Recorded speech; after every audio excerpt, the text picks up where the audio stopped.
Subhanakallahumma hamdika ashhadu an la ilaha illa anta astagfiruk va atubu ilayk. Alloh taolo barchamizga foydali bilim bersin.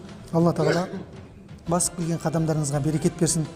Пайғамбар саллаллаху алейхи вассаламға көркем түрде ілесуді, я Алла тағала маған лайықты үммет болуды, өзіңе лайықты құл болуды баршамызға Алла нәсіп ете көр.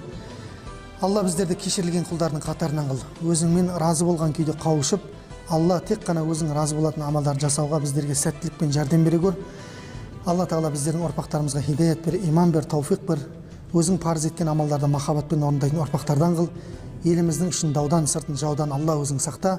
Я Раббым, Алла мұсылманшылықты, исламды, иманды көбейтіп, бір-бірімізге шынайы махаббат мейірімізді арттырып, сахабалардың замандағыдай мейірім танытуды Алла баршамызға нәсіп ете көр. Ва салаватуллахи ва саламуху алейхи ва алейхи ва сахбихи ва саллим. Вальхамдулиллахи раббил алемин. Бирахметика я архамар рахим.